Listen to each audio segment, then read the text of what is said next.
আসসালামু আলাইকুম। ওয়ালাইকুম আসসালাম ভাই। ভালো আছেন? আলহামদুলিল্লাহ ভালো। আপনি ভালো আছেন? আলহামদুলিল্লাহ। আপনার জন্য প্রথম প্রশ্ন হচ্ছে, কিয়ামতের দিন সর্বপ্রথম কোন আমলের হিসাব নেওয়া হবে? নামাজের। অবশ্যই নামাজের। আচ্ছা, দ্বিতীয় নাম্বার প্রশ্ন আপনার জন্য, তাওবা শব্দের অর্থ কি?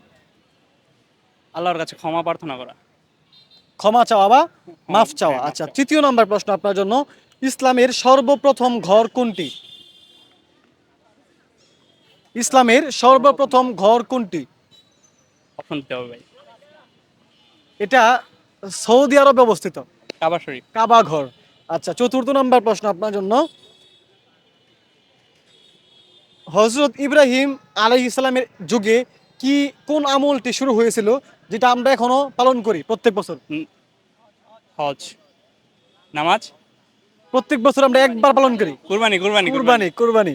আচ্ছা, চতুর্থ নাম্বার প্রশ্ন আপনার জন্য, ফেরেশতারা কাদের বন্ধু? নবীদের। মুমিনদের। মুমিনদের বন্ধু। মাশাআল্লাহ।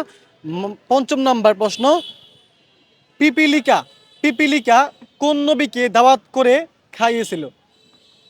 পিঁপড়ারা পিপীলিকা। পিপিলিকা কোন নবীকে দাওয়াত করেছিল?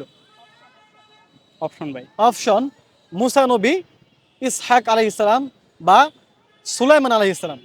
সুলাইমান আলাইহিস সালাম। সুলাইমান আলাইহিস সালাম। মাশাআল্লাহ, চমৎকার আনসার দিয়েছেন। রোস্ট ইউনিয়নের পক্ষ থেকে ছোট্ট একটা গিফট। ভালো থাকেন। আসসালামু আলাইকুম। আসসালাম।